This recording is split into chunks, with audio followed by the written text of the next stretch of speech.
Breaking news મળી રહ્યા છે, જેમાં એક્ઝિટ પોલમાં ભાજપને સ્પષ્ટ બહુમતી મળી રહી છે તે પ્રમાણેની જાણકારી અત્યારે મળી રહી છે। એનડીએને 325 થી 350 સુધી બેઠકો મળી શકે છે તે પ્રમાણેની વિગતો અત્યારે સામે આવી રહી છે। એક્ઝિટ પોલમાં ભાજપને સ્પષ્ટ બહુમતી દેખાતી હોય તે રીતનું જાણવા મળી રહ્યું છે। એનડીએને 325 થી 350 જેટલી બેઠકો મળી શકે છે। બે સૌથી મોટી એજન્સીનું અનુમાન અત્યારે સામે આવી રહ્યું છે અને તે અનુમાન અંતર્ગત એનડીએને 325 થી પણ વધારે એટલે કે 350 સુધીમાં બેઠકો મળી શકે છે। બે સૌથી મોટી એજન્સીનું આ અનુમાન છે જે અત્યારે સામે આવી રહ્યું છે, જે અંતર્ગત અનુમાન પ્રમાણે એક્ઝિટ પોલમાં ભાજપને સ્પષ્ટ બહુમતી આવતી સામે આવી રહી છે। તો એનડીએને 325 થી 350 જેટલી બેઠક મળી શકે છે। 400 પારનો જે એમનો નારો હતો તે ક્યાંક અહીં પાછળ છૂટી જાય છે, કારણ કે દેશની સૌથી મોટી બે એજન્સી છે તેમના દ્વારા આ આંકડા બતાવવામાં આવી રહ્યા છે। 325 થી 350 સુધીની બેઠકો છે તે એનડીએને મળી શકે છે। એનડીએ ગઠબંધનને જે 400 પારનો સૂત્ર આપ્યો હતો તે ક્યાંક અહીં પાછળ દર્શાઈ રહ્યો છે।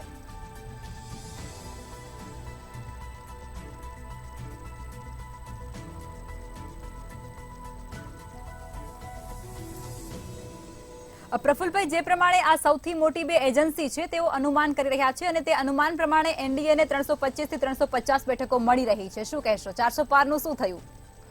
400 પાર તો હમણાં જ મેં આપણે ઇન્ટરવ્યુ બોલમાં ગયા પહેલા વિરામમાં ગયા પહેલા જ કહ્યું કે એ મોટો આંકડો તો મસ્ત કાર્યકરોના મિજાજને વધારવા માટે, એની આક્રમકતાને વધારવા માટે અને એનું મનોબળ છે એ એક ઊંચા ટાર્ગેટ માટે તૈયાર થાય એ માટે આપવામાં આવેલો આંકડો હતો, એમને ખબર હતી। અને આવા આંકડા ભાજપ દર વિધાનસભાની ચૂંટણીઓમાં આપતું જ હોય છે, એટલે એ 400 પાર એમને ખબર હતી કે 400 પાર ના મળે, પરંતુ જે બહુમતી જે છે એ લઈ જશે એવી આપણી અત્યારે મોટી એજન્સીઓ છે એ કહી રહી છે કે સ્પષ્ટ બહુમતી ભાજપ અને એનડીએના સાથી પક્ષોને મળશે। બિલકુલ, ચોક્કસથી। રાજુભાઈ, તમે શું કહેશો? બેન, જે પ્રકારે 325 થી 330 ની વચ્ચે સમેટાઈ રહ્યું છે। હજુ રિઝલ્ટ તો આવવા દો, આ તો એજન્સીઓએ કીધું છે। પ્રજા જે કે નહીં સાચું માનવાનું, પ્રજાએ 400 પાર પહોંચાડવાનો સંકલ્પ લીધો છે અને પહોંચાડશે। નરેન્દ્રભાઈ 400 સીટ સાથે વિજય બનશે। પણ એક્ઝિટ પોલ તેની આસપાસ જ રહેતા હોય છે। મેં તમને એ જ કીધું ને કે એજન્સીઓ એક્ઝિટ પોલ જે બી કહેતા હોય ભારતીય જનતા પાર્ટીની સરકાર બની રહી છે એવું તો કે જ છે, તો એ અભિનંદનને પાત્ર છે, પરંતુ જે પ્રજા કે પ્રજાએ શું નિર્ણય કર્યો છે એ તો 4મી તારીખે જ ખબર પડશે ને। અમને ખબર છે કે જે પ્રકારે અમે લોકો ફિલ્ડમાં હતા, અમે લોકો ઘરે ઘરે સંપર્ક કર્યા હતા, ખૂબ બધી મહેનત કરે છે। જેમ સાહેબે કીધું ને કે Bharatiya Janata party micro લેવલનું planning કરે છે અને નિષ્ઠાથી કામ કરે છે। અમારે એવું નથી હોતું કે ભાઈ અમે કંઈક ભારત દેશની કંઈ વિરોધના પાકિસ્તાનના પ્રચાર માટે કામ કરતા હોય અથવા તો બીજા કોઈ માટે કામ કરતા હોય, જેમ કોંગ્રેસે પાકિસ્તાનનો ભય બતાવ્યો તો પરમાણુ બોમ્બ એમની જોડે છે, આ બધું અમારામાં નથી આવતું। અમારે તો ભારત માતા કે જે ભારતને સર્વશ્રેષ્ઠ ઊંચાઈ પર પહોંચાડવા માટે શું કરવું જોઈએ એના માટે લાલ આંખ કરવાની હોય કે કોઈને સફેદ ફૂલ મોકલવાનું હોય, પરંતુ ભારત સર્વોપરી છે એવું અમારો દરેક કાર્યકર્તા માને છે અને એના કારણે અમે લોકો સંકલ્પ લીધો હતો કે અબકી બાર 400 પાર। તો એ પ્રકારના સંકલ્પ એમને લોકો ખૂબ મહેનત કરી છે। ફળ આપવું ના આપવું એ પ્રજાના હાથની વાત છે, કર્મ જે કર્યું છે એ પ્રકારનું ફળ મળશે જ, પરંતુ અમે લોકો એવી આશા રાખીએ છીએ કે ફરીવાર નરેન્દ્રભાઈ જે બહુમતી મેળવશે એ અકલ્પનીય બહુમતી હશે, ન ભૂતો ન ભવિષ્યથી, અને એ પ્રકારની બહુમતી સાથે નરેન્દ્રભાઈ 4મી તારીખે 100% વિજયી થશે। જી, આ બે એજન્સી દ્વારા જે એક્ઝિટ પોલ આપવામાં આવ્યો છે તેનાથી તમે સંતુષ્ટ તો નથી, એ તો સ્પષ્ટપણે વર્તાઈ રહ્યું છે। રાજુભાઈ, શું કહેશો? બેન, સંતુષ્ટ અસંતુષ્ટ એ ફાઇનલ ઓથોરિટી નથી। ફાઇનલ ઓથોરિટી ભારતની પ્રજા છે, વોટર્સ છે। એ લોકો 4 જૂને જે પ્રકારનું રિઝલ્ટ આપશે એનાથી અમે સંતુષ્ટ થઈશું 100% એવી અમને અપેક્ષા છે। બિલકુલ, વિજયભાઈ, તમે જણાવો કે રાજુભાઈ તો જે પ્રમાણે વાત કરી રહ્યા છે મને નથી લાગતું કે તેઓ સંતુષ્ટ છે એક્ઝિટ પોલના આંકડાથી કે 325 થી 35 ની વચ્ચે સમેટાઈ જશે, શું કહેશો તમે? જો એટલીસ્ટ રાજુભાઈ અહીંયા ટીવી ડિબેટની પેનલ ઉપર આવીને એમનું મંતવ્ય તો રજૂ કરી રહ્યા છે। 24 કલાક પહેલા કોંગ્રેસ તરફથી એવી વ્હીપ જાહેર કરવામાં આવી હતી કે ભાઈ એક્ઝિટ પોલ્સની ડિબેટમાં એ લોકો ક્યાંય પણ હાજરી નહીં આપે, અને હવે એ વ્હીપ પાછી ખેંચી લીધી છે। આઈ ગેસ કોંગ્રેસના નેતાઓ હવે એક્ઝિટ પોલની ડિબેટમાં પાર્ટિસિપેટ કરશે, પણ આ ડિફરન્સ તમને દેખાઈ આવે છે। The way both the parties જે કાર્યકર્તા છે કેવી રીતે વાતની રજૂઆત કરે છે. સ્વાભાવિક છે, એક્ઝિટ પોલ્સના આંકડા છે અને એક્ઝિટ પોલ એ કંઈ ફાઇનલ ઓથોરિટી હોતી નથી. એની પાછળનું સાયન્સ કેવું છે કે જ્યારે પોલિંગ બૂથમાંથી વોટ કરીને વોટર બહાર આવે ત્યારે જ આ એજન્સીના જે પણ જે એમના કામ કરવાવાળા લોકો હોય તે will ask certain questions to the water કે ભાઈ તમે કોને વોટ આપ્યો આ તે. અને એ સેમ્પલ સાઇઝ હોય આખા ભારત વર્ષની અંદર 25,000 વોટર્સની કે 35,000 વોટર્સની. એના ઉપરથી એ લોકો મોટું પિક્ચર ડિસાઇડ કરતા હોય છે કે ભાઈ આ ક્ષેત્રમાં આટલા વોટર્સનું સેમ્પલ લીધું તો મોરોલેસ અહીંયા આવી પરિસ્થિતિ આવશે. આપણે જોયું છે કે એક્ઝિટ પોલ્સના આંકડાઓ ઘણા ઓફ હોય છે એકચ્યુઅલ રિઝલ્ટથી. એ 2019માં પણ બનેલું હતું, 2014માં પણ બનેલું હતું. એટલે અહીંયા પણ જે આંકડા આવ્યા છે એ ફૂલ્લી સેક્રોસન્ટ ના કહી શકાય. પ્લસ ઓર માઇનસ થવાનું. હું એવું નથી કહેતો કે પ્લસ જ થશે અને એવું પણ નથી કહેતો કે ભાઈ માઇનસ જ થશે, બટ પ્લસ ઓર માઇનસ થવાના બહુ બધા ચાન્સીસ છે. કારણ કે કેટલીક વખત જ્યારે વોટર વોટ કરીને બહાર આવે અને જાહેરમાં એને પૂછવામાં આવે કે તમે કોને વોટ કર્યો તો એ ક્યારેક જવાબ આપે તો એ ખોટો જવાબ આપવાના પણ ચાન્સીસ હોય છે કે ભાઈ 2-3 જણા સાંભળે છે એમના બાયસને અનુરૂપ થાય એવો આન્સર એક્ઝિટ પોલનો જે પાર્ટિસિપન્ટ હોય એ આપતો હોય. બટ આ એક્ઝિટ પોલ ઉપરથી એક વસ્તુઓ અમુક વસ્તુઓ તમે કેટર કરી શકો. આ બહુ બધી એજન્સીઓના પોલ્સ આવશે, એના ઉપરથી પોલનું પોલ જુઓ તો તમને એવું આમ મોટો આઈડિયા એવો આવે કે ભાઈ કોણ જીત તરફ છે, કોણ હાર તરફ છે, વોટિંગ શેર કઈ તરફ હશે. પણ એક્ઝેક્ટ સીટ્સ પ્રેડિક્ટ કરવી એક્ઝિટ પોલ ઉપરથી એ મને નથી લાગતું કે હિતાવહ છે. જે રીતે એક્ઝિટ પોલની એજન્સીઓના પાછળના આપણે પરફોર્મન્સ જોઈએ, 1 કે 2 એજન્સીના એકાદ 2 ઇલેક્શનને બાદ કરતા સચોટ આગાહી કરવાવાળા કોઈ પણ એક્ઝિટ પોલની એજન્સી નંબર ઓફ સીટ્સની બાબતે કહું છું કોઈ રહી નથી. તો આપણે એના માટે 4 જૂન સુધી જ રાહ જોવી પડશે. ત્યારે જ આપણને ચોખ્ખું picture in terms of number of seats કોને કેટલી મળી છે ત્યારે ખ્યાલ આવશે. એક્ઝિટ પોલ્સને અત્યારે આપણે યાર્ડસ્ટિક તરીકે એવી રીતે જોઈ શકીએ કે ભાઈ ટ્રેન્ડ કેવી રીતે રહ્યો છે અને શું લાગે છે ભાઈ કયા રિજનમાં શું વોટિંગ પેટર્ન્સ રહી છે અને મોટું પિક્ચર શું ઉભરીને આવે છે. બિલકુલ, ચોક્કસથી. પ્રફુલભાઈ, તમે જણાવો કે ઇન્ડિયા ટુડે જે એક્ઝિટ પોલ આપ્યા છે ને તેની અંદર ઇન્ડિયા ગઠબંધનને 41% મતદાન કેરળની અંદર વોટ મળ્યા છે એવું એમનું કહેવું છે. એટલે કેરળમાં ક્યાંક સારી પરિસ્થિતિ ઇન્ડિયાની તમે જોઈ શકો.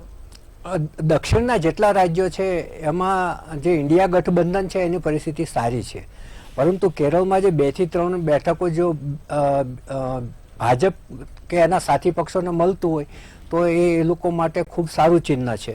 પરંતુ જે એક્ઝિટ પોલ છે ને એ વિજયભાઈએ કહ્યું એ રીતે દરેક માણસને જ્યારે કોઈ પણ વસ્તુ 2 કે 3 દિવસ પછી પરિણામ આવવાનું તે ક્યુરિયોસિટી હોય. જેમ કે આપણા વિદ્યાર્થી પરીક્ષા આપી રહ્યા હોય ને પછી અનુમાને ગણે કે આમાં પ્રશ્ન મારો સાચો ગયો છે તો આમાં આટલા આવશે, આમાં આટલા આવશે, અને પોતાના ટકાવારી પોતે જ ફિક્સ કરે. એટલે દરેકને પોતાની છે ને ક્યુરિયોસિટી હોય છે કે મને ઝડપથી એનું રિઝલ્ટ મળે. એટલે એક્ઝિટ પોલ છે, ઓપિનિયન પોલ છે, સર્વેક્ષણ છે. પ્રફુલભાઈ, રોકવા માંગે સમાચાર મળી રહ્યા છે. કર્ણાટકમાં ભાજપને 20 થી 22 બેઠકો મળી શકે છે. એક્ઝિટ પોલ ઇન્ડિયા ટુડેના સામે આવી રહ્યા છે. કોંગ્રેસને 3 થી 5 બેઠકો મળી શકે તે પ્રમાણેની સંભાવના છે, જ્યારે અન્યને 3 ની આસપાસ બેઠક મળી શકે છે. એક્ઝિટ પોલ સામે આવી રહ્યા છે. કર્ણાટકની અંદર ફરી ભાજપનો દબદબો જોવા મળી શકે છે. એક્ઝિટ પોલ જે પ્રમાણે સામે આવી રહ્યા છે, ઇન્ડિયા ટુડે એક્સિસ માય ઇન્ડિયાનો આ એક્ઝિટ પોલ છે જે તમને જણાવી રહ્યા છીએ. તમિલનાડુની અંદર ભાજપનું ખાતું ખુલી શકે છે તે પ્રમાણેની વિગતો આ આંકડા પરથી આપી શકાય છે. એનડીએને 2 થી 4 બેઠકો મળી શકે છે. તો ઇન્ડિયા ગઠબંધનને 13 થી 15 જેટલી બેઠકો મળી શકે છે તે પ્રમાણેની પણ જાણકારી, અને સાથે જ ડીએમકેને 20 થી 22 બેઠકો મળવાનું અનુમાન છે તે આ એક્ઝિટ પોલ પરથી સામે આવી રહ્યું છે. ઇન્ડિયા ટુડે દ્વારા આ એક્ઝિટ પોલ આપવામાં આવી રહ્યો છે, જેની અંદર અન્યને 0 થી 2 બેઠક મળવાનું અનુમાન છે તે પણ ક્યાંક સામે આવી રહ્યું છે. એનડીએને 2 થી 4 બેઠકો મળી શકે છે તે પ્રમાણેની જાણકારી પણ આ આંકડા પરથી કહી શકાય છે. ત્યારે ઇન્ડિયાને એટલે કે ઇન્ડિયા ગઠબંધનને 13 થી 15 જેટલી બેઠકો મળી શકે છે.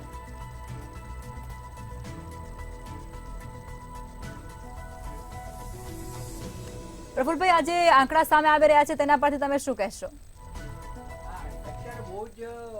બહુ ઘણું બધું વહેલું કહેવાય. અને જે એક્ઝિટ પોલ છે ને, મેં તમને કહ્યું ને કે એ માટે એક્ઝિટ પોલ હોય છે, ઓપિનિયન પોલ હોય છે, સર્વેક્ષણ હોય છે, વિશ્લેષકો જે નવા આંકડા જે લોકો સામે મૂકે, દાખલા તરીકે પ્રશાંત કિશોરે, પછી યોગેન્દ્ર યાદવે, રાજદીપ સરદેસાઈએ, આ બધા આંકડાઓ મૂક્યા છે. અને છેલ્લા જ્યોતિષ, આ બધાના આંકડાઓ, સટોડિયાના આંકડાઓ, આ બધા આંકડાઓથી માણસ છે ને એ અનુમાન લગાવતો હોય છે. એવું જ અનુમાન આ એક્ઝિટ પોલનું હોય છે.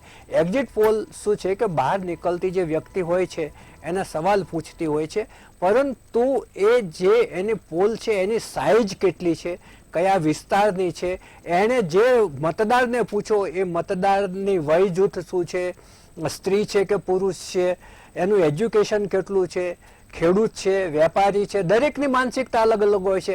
ખેડૂતને પીડતા પ્રશ્નો અલગ હોય, વેપારીને પીડતા પ્રશ્નો અલગ હોય. જીએસટીનો પ્રશ્ન હોય તો વેપારીને ટચ થતો હોય, ખેતીમાં નુકસાન થયું હોય ને રાહત ના આપતો હોય તો ખેડૂતને. એટલે એણે કયા વય જૂથના કેટલા લોકોને એણે ટચ કર્યું હોય છે એના ઉપરથી એ અનુમાન લગાવતા હોય છે. અત્યાર સુધીની 6 લોકસભામાં જેટલા એક્ઝિટ પોલ બહાર પડ્યા છે એમાંથી 4 ખોટા પડ્યા છે, અથવા તો કંઈક આંશિક રીતે કોઈ જાહેર થયેલો આંકડો અને પેલા આંકડાનો થોડું ઘણું નજીક ગયા છે. બાકી 4 બિલકુલ ખોટા પડ્યા છે અને 2 છે ને એ અર્ધ કે થોડું ઘણું આંકડાઓ મળી ગયા છે. બાકી મોટા ભાગના એક્ઝિટ પોલ છે ને એ જ્યારે કરોડો લોકોએ મતદાન આપ્યું હોય ત્યારે એ એક ચોક્કસ તમે 20, 25 કે 35,000 કે 40,000 ને તમે પૂછીને કરો એટલે ચોક્કસ આંકડો ના આવી શકાય. કારણ કે તમામ મતદાર છે એ પોતાની પરિસ્થિતિ જોઈ અને અલગ અલગ રીતે મત આપતા હોય છે. એક જ ઘરમાં પતિ ને પત્ની અલગ અલગ મત આપતા હોય છે, પિતા અને પુત્ર અલગ અલગ મત આપતા હોય છે. એટલે પિતા ને પુત્ર બે બહાર નીકળ્યા, એમાંથી જો પુત્રને પૂછું તો અલગ આવશે ને પિતાને પૂછું તો અલગ આવશે. બિલકુલ. રાજુભાઈ, તમે જણાવો કે દક્ષિણમાં તમારા માટે ખૂબ અઘરું હતું અને તે આપણે આ એક્ઝિટ પોલના જે આંકડા સામે આવી રહ્યા છે તેની અંદર પણ જોઈ શકીએ છીએ. શું કહેશો તમે? દક્ષિણની અંદર મહેનત તમારી કેવી રહી અને અપેક્ષા પ્રમાણે પરિણામ આવશે? જો ભારતીય જનતા પાર્ટી 2 સીટો જી રોકવા માંગી સમાચાર મળી રહ્યા છે. બીજા તબક્કામાં 66.71% જેટલું મતદાન થયું હતું. આ સાથે જ એક્ઝિટ પોલમાં ભાજપની બલ્લે બલ્લે થાય તે પ્રમાણેના આંકડા છે તે સામે આવી રહ્યા છે. આર ભારત મુજબ, રિપબ્લિક ભારત મુજબ દેશમાં ભાજપની બહુમતી હવે સ્પષ્ટ થઈ રહી છે. ત્યારે એનડીએને 359 જેટલી બેઠકો મળશે તે પ્રમાણેની જાણકારી સાથે જ ઇન્ડિયા ગઠબંધનને 154 જેટલી બેઠક મળી શકે છે. તો ઇન્ડિયા ટુડેએ જે આપ્યું હતું તેનાથી રિપબ્લિક ભારત દ્વારા વધારે આંકડો બતાવવામાં આવી રહ્યો છે ઇન્ડિયા ગઠબંધન અને એનડીએમાં. તો એનડીએનો જે આંકડો સામે આવી રહ્યો છે તેમાં પણ વધારો આપણે જોઈ શકીએ છીએ. અને એક્ઝિટ પોલ જે આપી રહી છે એજન્સીઓ, તેમાં ભારતીય જનતા પાર્ટીની બહુમતી સ્પષ્ટપણે ક્યાંક વર્તા રહી છે, જેમાં એનડીએને 359 જેટલી બેઠકો મળી રહી છે તે પ્રમાણેની જાણકારી મળી રહી છે. આ સાથે જ ઇન્ડિયા ગઠબંધન જે છે તેને પણ 154 જેટલી બેઠકો મળી રહી છે. તો આ પ્રમાણેના આંકડા છે તે રિપબ્લિક ભારત દ્વારા દર્શાવવામાં આવી રહ્યા છે. તો એક્ઝિટ પોલમાં ભારતીય જનતા પાર્ટીની જીત થતી હોય તે પ્રમાણેના આંકડા સામે આવી રહ્યા છે. તો આ ભારત મુજબ પણ દેશમાં ભાજપની બહુમતી સ્પષ્ટપણે વર્તાઈ રહી છે. સાથે જ તેઓ કહી રહ્યા છે કે એનડીએને 359 જેટલી બેઠકો મળી રહી છે અને આ સાથે જ ઇન્ડિયા ગઠબંધનને પણ 154 જેટલી બેઠકો મળી રહી છે. એટલે જે પ્રમાણે ઇન્ડિયા ગઠબંધન દ્વારા દાવો કરવામાં આવી રહ્યો છે તે દાવો ખૂબ જ પાછળ છૂટી રહ્યો છે, કારણ કે તેઓ 300+ નો દાવો કરી રહ્યા છે અને એક્ઝિટ પોલની અંદર તમામ જે એજન્સીઓ છે તે માત્ર 150 થી 60 ની વચ્ચે બતાવી રહી છે. આ સાથે જ જે ભાજપને 13 થી 15 બેઠકો મળી શકે તે પ્રમાણેની વિગતો પણ ક્યાંક સામે આવી રહી છે. બિહારની અંદર ઇન્ડિયા ગઠબંધનને 7 થી 10 જેટલી બેઠકો મળી શકે છે. બિહારની અંદર આરજેડી પાર્ટીને 6 થી 7 બેઠકો મળી શકે છે. એક્ઝિટ પોલમાં આ જાણકારી સામે આવી રહી છે. ઇન્ડિયા ટુડે એક્ઝિટ માય ઇન્ડિયાનો એક્ઝિટ પોલ છે જે અત્યારે અમે તમને જણાવી રહ્યા છીએ. બિહારમાં એનડીએને 29 થી 33 જેટલી બેઠકો મળી શકે છે.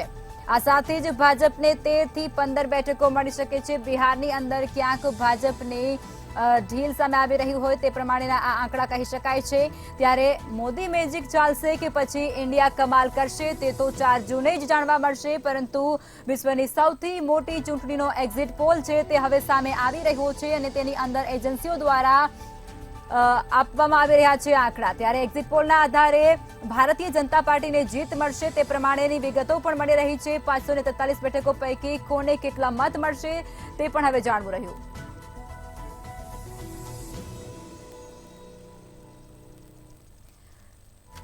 જી વિજયભાઈ, આપ જણાવો, જે પ્રમાણે અપેક્ષા છે ભારતીય જનતા પાર્ટીની તે પ્રમાણે ક્યાંક એક્ઝિટ પોલ પાછળ છૂટી રહ્યા છે, શું કહેશો?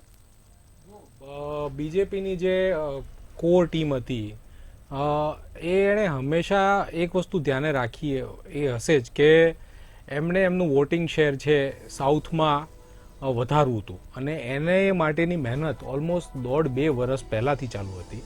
સાથે સાથે ઈસ્ટમાં અને ખાસ કરીને વેસ્ટ બેંગોલમાં પણ એમને એક સિગ્નિફિકન્ટ પાર્ટી તરીકે ઉભરીને આવે એ માટેની મહેનત એ લગભગ 3-4 વર્ષથી કરી રહ્યા હતા.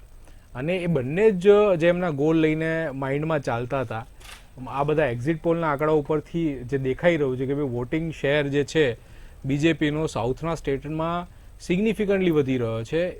અને એ હદે કે ભાઈ અમુક એજન્સીઓ એવું પ્રેડિક્ટ કરી રહી છે કે ભાઈ કેરેલા જે લેફ્ટ બાસ્ટિયન કહેવાય કે ભાઈ લેફ્ટ લીનિંગ પાર્ટીઓનો ગઢ કહેવાય એવું સ્ટેટ, એની અંદર વિપરીત વિચારધારાવાળી જે રાઇટ વિંગ પાર્ટી કહેવાય બીજેપી, એની સીટ્સ આવશે. વિજયભાઈ, રોકવા માંગીશ, અપડેટ સામે આવી રહી છે, સમાચાર મળી રહ્યા છે જેમાં ટાઈમ્સ નાઉ મુજબ ગુજરાતમાં ભાજપની જીત થઈ રહી છે. ગુજરાતમાં ભાજપની બલ્લે બલ્લે. ગુજરાતમાં 26માંથી 26 બેઠકો છે તે ભાજપને ફાળે જઈ રહી છે. એક તો તેઓ ઓલરેડી જીતી ચૂક્યા છે અને ત્યારબાદની જે 25 બેઠકો ગુજરાતની અંદર વધી છે તેની ઉપર પણ ભાજપનો ભગવો લહેરાવાનો છે. ગુજરાતમાં 26માંથી 26 બેઠકો છે તે ભારતીય જનતા પાર્ટીને ફાળે જઈ રહી છે. એક બેઠક તેઓએ જીતી લીધી છે, સુરતવાળી બેઠક. ત્યારબાદની જે 25 બેઠકો ઉપર મતદાન યોજાયું હતું 7 મેના રોજ, તે પ્રમાણે હવે ટાઈમ્સ નાઉ દ્વારા જે પ્રમાણે એક્ઝિટ પોલના આંકડા આપવામાં આવી રહ્યા છે તે પ્રમાણે ગુજરાતમાં 26માંથી 26 બેઠકો છે તે ભારતીય જનતા પાર્ટીને ફાળે જઈ રહી છે. ત્યારે ગુજરાતમાં ભારતીય જનતા પાર્ટી જીત મેળવી શકે છે તે પ્રમાણેની જાણકારી મળી રહી છે. 26માંથી 26 બેઠકો ભારતીય જનતા પાર્ટીને ફાળે જઈ રહી છે તેવું એક્ઝિટ પોલના આંકડા પરથી સ્પષ્ટપણે વર્તા રહ્યું છે. એક બેઠક સુરતની તેઓ ઓલરેડી જીતી ચૂક્યા છે અને ત્યારબાદની 25 બેઠકો પર 7 મેના રોજ એટલે કે ત્રીજા તબક્કા અનુસાર મતદાન યોજાયું હતું અને તે મતદાન પરથી આજે ટાઈમ્સ નાઉ છે તે જણાવી રહ્યું છે, તે એક્ઝિટ પોલમાં આંકડા દર્શાવી રહ્યું છે જેની અંદર ગુજરાતમાં 26માંથી 26 બેઠકો છે તે ભાજપને ફાળે જઈ રહી છે. ભાજપની ફરી એકવાર જીત છે તે ગુજરાતની અંદર જોવા મળશે તેવું ટાઈમ્સ નાઉ દ્વારા કહેવાય રહ્યું છે. ગુજરાતમાં 26માંથી 26 બેઠકો છે તે ભારતીય જનતા પાર્ટીને ફાળે જવાની છે. એટલે કે જે ઇન્ડિયા ગઠબંધન હતું તે ફરી એકવાર નિરાશા સાથે સંપડાશે, કારણ કે આ પહેલા કોંગ્રેસ એકલા હાથે લડ્યું હતું અને ત્યારે તેને હાર મળી હતી. ત્યારે ફરી એકવાર તેઓ ઇન્ડિયા ગઠબંધન સાથે ચૂંટણી લડ્યા હતા, પરંતુ આ વખતે પણ તેઓને હારનો સામનો કરવો પડશે અને ક્યાંક તેઓનું ખાતું પણ ગુજરાતની અંદર ના ખુલે તે પ્રમાણેના એક્ઝિટ પોલ ટાઈમ્સ નાઉ દ્વારા આપવામાં આવી રહ્યા છે, જેમાં તેઓ જણાવી રહ્યા છે કે ગુજરાતની અંદર ભારતીય જનતા પાર્ટી છે તે ફરી એકવાર જંગી જીત મેળવવાની છે. 26માંથી 26 બેઠકો છે તે ભારતીય જનતા પાર્ટીને ફાળે જઈ રહી છે. એટલે ગુજરાતની અંદર તો ભાજપની બલ્લે બલ્લે નક્કી છે તેવું ટાઈમ્સ ઓફ ઇન્ડિયાના જે એક્ઝિટ પોલના આંકડા સામે આવી રહ્યા છે તે સ્પષ્ટતા કરી રહ્યા છે. તો ગુજરાતમાં ભારતીય જનતા પાર્ટી 26માંથી 26 બેઠકો જીતશે તે પ્રમાણેનું એક્ઝિટ પોલ અત્યારે ટાઈમ્સ નાઉ દ્વારા આપવામાં આવી રહ્યું છે. સુરતવાળી એક બેઠક તેમના દ્વારા જીતી લેવામાં આવી હતી ઓલરેડી અને ત્યારબાદ 25 બેઠકો ઉપર જે મતદાન થયું હતું અને તે મતદાન ઉપરથી જ આ એક્ઝિટ પોલ છે તે સામે આવી રહ્યો છે. ટાઈમ્સ નાઉ મુજબ ગુજરાતમાં ભાજપની બલ્લે બલ્લે ફિક્સ છે. ગુજરાતમાં ભારતીય જનતા પાર્ટી ખૂબ જ સારી રીતે જીતી રહી છે. 26માંથી 26 બેઠક છે તે ભારતીય જનતા પાર્ટી મેળવી રહી છે. એક બેઠક જીતેલા છે અને 25 બેઠક છે તે ફરી એકવાર ભારતીય જનતા પાર્ટી જીતે તે પ્રમાણેની વિગતો અત્યારે એક્ઝિટ પોલ ટાઈમ્સ નાઉમાંથી જાણવા મળી રહી છે. તો ફરી એકવાર કોંગ્રેસને નિરાશાનો સામનો કરવો પડી શકે છે ગુજરાતની અંદર કોંગ્રેસ દ્વારા મહેનત આ વખતે સારી કરવામાં આવી હતી, છતાં પણ તેઓને ક્યાંક પરાજય એટલે કે નિરાશા છે તે ફરી એકવાર તેનો સામનો કરવો પડશે, કારણ કે જે પ્રમાણે એક્ઝિટ પોલના આંકડા સામે આવી રહ્યા છે ટાઈમ્સ નાવના, તે પ્રમાણે ફરી એકવાર ગુજરાતની અંદર ભારતીય જનતા પાર્ટી પોતાની સરકાર બનાવશે અને 26માંથી 26 બેઠકો તેઓ જીતશે। જે પ્રમાણે તેમના દ્વારા લક્ષ્ય આપવામાં આવ્યું હતું, ગુજરાતની અંદર 26માંથી 26 બેઠકો ભારતીય જનતા પાર્ટી જીતી રહી છે અને ઘણી એટલે કે 5 લાખની લીડ સાથે જીતી હતી। લીડની ખબર નહીં, પરંતુ 26માંથી 26 બેઠકો ભારતીય જનતા પાર્ટીને ફાળે જઈ રહી છે, તે પ્રમાણેનું ટાઈમ્સ નાવ દ્વારા એક્ઝિટ પોલના આંકડા સામે આવી રહ્યા છે અને આ આંકડા અંતર્ગત ગુજરાતની અંદર ભારતીય જનતા પાર્ટીની બલ્લે બલ્લે ફિક્સ છે। ભારતીય જનતા પાર્ટી ફરી એકવાર ગુજરાતની અંદર સારા માર્જિન સાથે પોતાની સત્તા સ્થાપવા જઈ રહી છે। તો ગુજરાતની અંદર ભારતીય જનતા પાર્ટી છે તે 26માંથી 26 બેઠક જીતશે। ફરી એકવાર કોંગ્રેસને કારમી હારનો સામનો કરવો પડશે, તે પ્રમાણેની માહિતી આ એક્ઝિટ પોલથી જાણવા મળી રહી છે। વારાણસીથી પીએમ મોદીની વધુ એકવાર જીત એક્ઝિટ પોલમાં આ જાણવા મળી રહ્યું છે, સાથે જ વાયનાડથી રાહુલ ગાંધીની વધુ એકવાર જીત થવાના સંકેત છે તે અત્યારે એક્ઝિટ પોલમાં સામે આવી રહ્યા છે। તો વારાણસીથી પીએમ મોદી ફરી એકવાર જીતશે તે પ્રમાણેનું ફિક્સ એક્ઝિટ પોલમાં જાણવા મળી રહ્યું છે। આ સાથે જ વાયનાડથી પણ રાહુલ ગાંધી જીતશે તે પ્રમાણેની જાણકારી અત્યારે એક્ઝિટ પોલમાં જાણવા મળી રહી છે। અનેક એજન્સીઓ છે જે પોતાના એક્ઝિટ પોલ અત્યારે બતાવી રહી છે, સામે પાડી રહી છે, ત્યારે વારાણસીથી પીએમ મોદી ફરી એકવાર જીતશે તે પ્રમાણેનું એક્ઝિટ પોલ, સાથે જ વાયનાડથી રાહુલ ગાંધીની વધુ એકવાર જીત સ્પષ્ટપણે વર્તાઈ રહી છે। એક્ઝિટ પોલની અંદર જે આંકડા સામે આવી રહ્યા છે તે અંતર્ગત હવે રાહુલ ગાંધીની પણ વાયનાડથી ફરી એકવાર જીત, સાથે જ વારાણસીથી પીએમ મોદીની પણ જીત ફિક્સ હોય તે પ્રમાણેનું એક્ઝિટ પોલમાં અત્યારે જાણવા મળી રહ્યું છે। પરિણામ પહેલાના એક્ઝિટ પોલ અત્યારે સામે આવી રહ્યા છે અને જે અંતર્ગત વાયનાડથી રાહુલ ગાંધીની વધુ એકવાર જીત ફિક્સ થઈ ચૂકી હોય તે પ્રમાણેની માહિતી મળી રહી છે। આ સાથે જ વારાણસીથી વડાપ્રધાન નરેન્દ્ર મોદી જેઓ ચૂંટણી લડ્યા હતા તેઓ પણ ફરી એકવાર જીત મેળવશે તે પ્રમાણેની વિગતો પણ જાણવા મળી રહી છે। વારાણસીથી પીએમ મોદી જીતશે તો વધુ એકવાર રાહુલ ગાંધી છે તેઓ પણ જીત મેળવી શકે છે વાયનાડથી। એક્ઝિટ પોલના આંકડા સામે આવી રહ્યા છે, પરિણામ પહેલાનું એક્ઝિટ પોલ જે અત્યારે જાણવા મળી રહ્યું છે તે પ્રમાણે, અને તે અંતર્ગત વાયનાડથી રાહુલ ગાંધીની વધુ એકવાર જીત, સાથે જ વારાણસીથી પણ વડાપ્રધાન નરેન્દ્ર મોદી ફરી એકવાર જીત મેળવી શકે છે તે પ્રમાણેની જાણકારી અત્યારે એક્ઝિટ પોલથી જાણવા મળી રહી છે।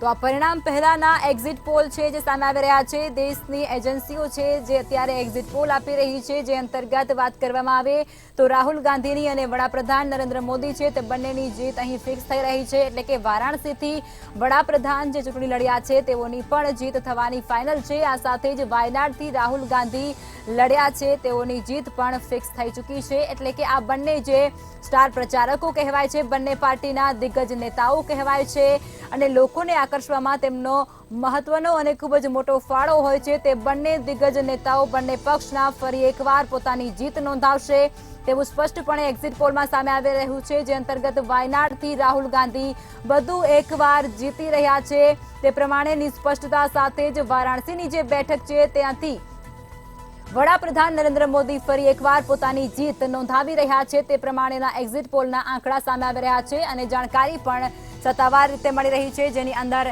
ઇન્ડિયા ટુડે એક્સિસ માય ઇન્ડિયાનો એક્ઝિટ પોલ છે, જે અંતર્ગત આ જાણકારી મળી રહી છે। છત્તીસગઢમાં ભાજપને 11માંથી 11 બેઠકો મળી શકે છે, સાથે જ ભાજપને 10થી 11 બેઠકો મળી શકે છે તે પ્રમાણેની આંકડા પણ સામે આવ્યા છે। આ સાથે જ કોંગ્રેસને ત્યાં 1 બેઠક મળી શકે છે તે પ્રમાણેની વિગત છે, એટલે કોંગ્રેસ માટે છત્તીસગઢની અંદર માઠા સમાચાર કહી શકાય છે। છત્તીસગઢમાં ભાજપને 11માંથી 11 બેઠકો મળે તે પ્રમાણેની વિગત સામે આવી રહી છે। ઇન્ડિયા ટુડેનો આ એક્ઝિટ પોલ છે, જે અંતર્ગત અમે તમને માહિતી આપી રહ્યા છીએ કે છત્તીસગઢની અંદર ભાજપને 11માંથી 11 જેટલી બેઠકો છે તે તેમને મળી શકે છે, એટલે કે ત્યાં કોંગ્રેસનું ખાતું ખુલવાની પણ સંભાવના ઓછી છે। ભાજપને 10થી 11 બેઠકો તો મળી જ શકે છે તે પ્રમાણેનું એક્ઝિટ પોલમાં જાણવા મળી રહ્યું છે।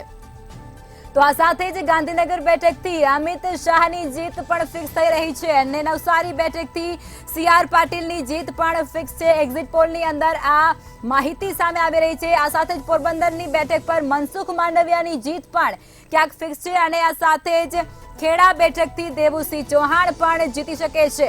નવસારી બેઠકથી CR પાટીલની જીત ફિક્સ થઈ ચૂકી છે. આ સાથે જ અમિત શાહની ગાંધીનગર બેઠક પરથી જીત ફિક્સ થઈ ચૂકી છે. તો એક્ઝિટ પોલના આંકડા જે પ્રમાણે સામે આવી રહ્યા છે તે અંતર્ગત અમે તમને જાણકારી આપી રહ્યા છીએ. ગુજરાતની અંદર એક્ઝિટ પોલ સામે આવી રહ્યો છે જે અંતર્ગત 26 માંથી 26 બેઠકો ભારતીય જનતા પાર્ટી મેળવી શકે છે. ત્યારે ઝારખંડની વાત કરવામાં આવે તો ઝારખંડમાં એનડીએને 50% વોટ મળવાનું અનુમાન સામે આવ્યું છે.